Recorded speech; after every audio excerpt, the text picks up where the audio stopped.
Entonces, profesor, compañeros, buenos días. A continuación presentamos la actividad 4.2, grafo de secuencias de capacidades para la temática medida de localización para datos agrupados cuartiles. Somos del grupo uno, conformado por Fanny Lisa, Osvaldo Roa, quien les habla Sebastián Chaparro y nuestro tutora es Nora Benítez. Continuamos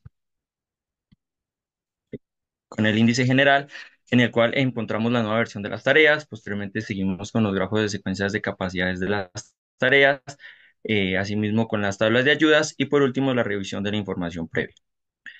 Para comenzar, entonces presentamos nuevamente los objetivos de la unidad. Como objetivo uno, encontramos identificar los conceptos de simetría y asimetría en la distribución de datos agrupados mediante el análisis de una situación problema.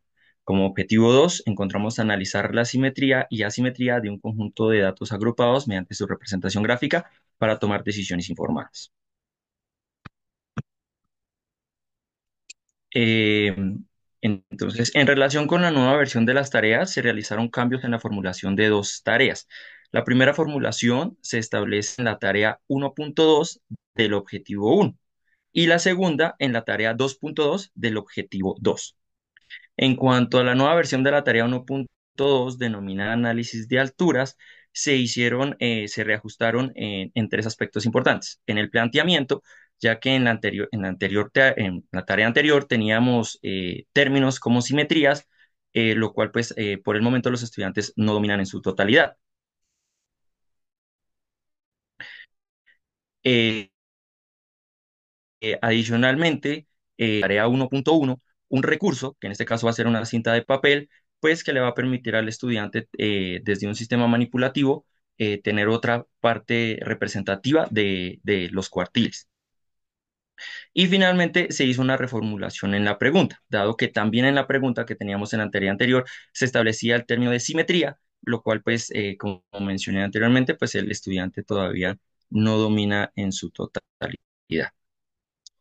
Eh, Continuando con la nueva versión de la tarea 2.2, denominada ventas de Laura, pues en la reformulación de esta tarea del objetivo 2 se realizaron cambios importantes, ya que consideramos que la tarea que teníamos previamente como de aprendizaje presentaba una estructura más completa, eh, abordando más conceptos y procedimientos. Entonces, por tanto, tomamos la decisión de enviar esta tarea como prototípica.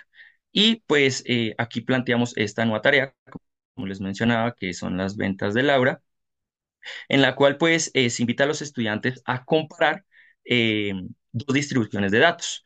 Entonces acá pues observamos que en esta versión se presentan dos diagramas de cajas y bigotes, en las cuales pues la mediana aparece centrada en ambos diagramas, en ambos casos.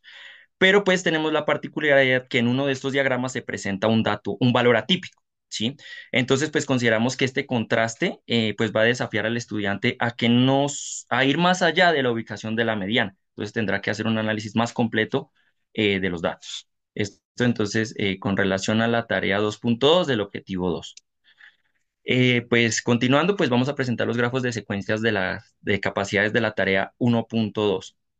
Entonces, acá tenemos el grafo general del objetivo uno de la tarea 1.1 y 1.2, pero entonces nos vamos a centrar en la tarea 1.2, que es la que tenemos en el recuadro rojo. ¿Listos?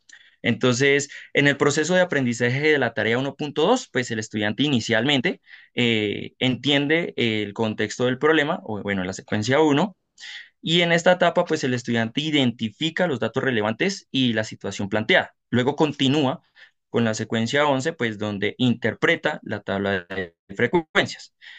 Acá continuando, el estudiante pues se presenta la secuencia 12, en donde él va a determinar y calcular los cuartiles. Y en este análisis pues se va a presentar una interacción, ya que el estudiante con el material que les hablaba anteriormente, que es una cinta, que esta cinta la pueden elaborar en papel, en una hoja, pues va a interpretar visualmente la distribución de los datos utilizando representaciones manipulativas. Entonces aquí tenemos una primera interacción.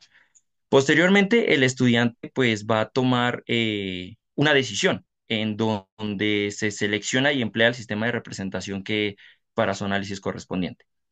Entonces, luego el chico va a establecer el primer camino en donde él construye un diagrama de cajas y bigotes para justificar la solución con otro procedimiento. Ese sería la secuencia 22.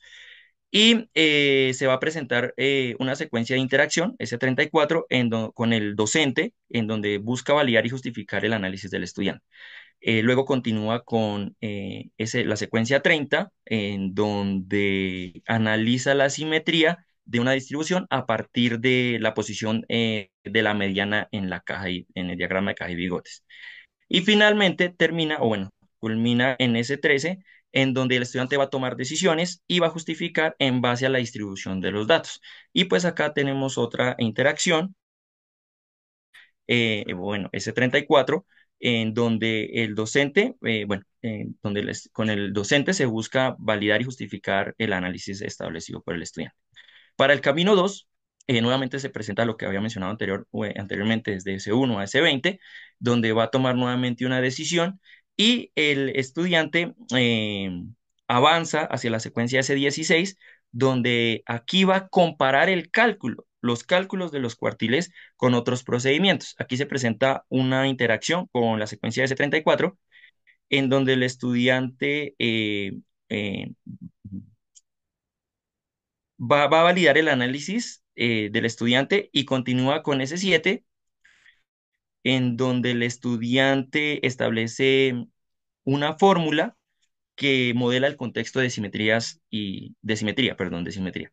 Y finalmente, nuevamente, llega a tomar decisiones y allí pues vemos nuevamente que se establece una interacción donde nuevamente se establece con el docente que el docente busque validar y justificar el análisis hecho por el estudiante.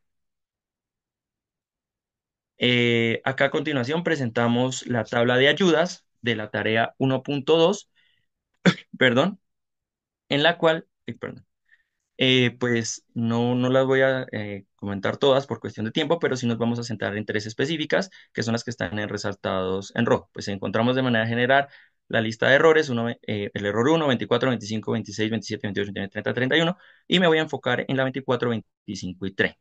Entonces, para el error 1, notamos que algunos estudiantes abordan el problema sin analizar primero la distribución de las alturas. Entonces, esto lleva a que los estudiantes tomen conclusiones apresuradas sobre las tallas que debían producirse. Entonces, para abordar esta situación, pues propusimos una pregunta orientadora, en la cual pues la tomamos como la ayuda 20, y la pregunta es,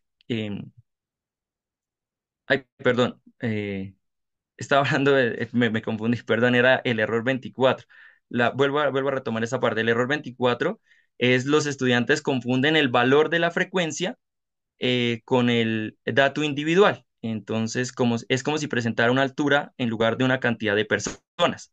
Entonces, para clarificar esta confusión, diseñamos una pregunta conceptual. Y la pregunta es, ¿qué representa el número de la columna frecuencia y a cuántas personas se refiere?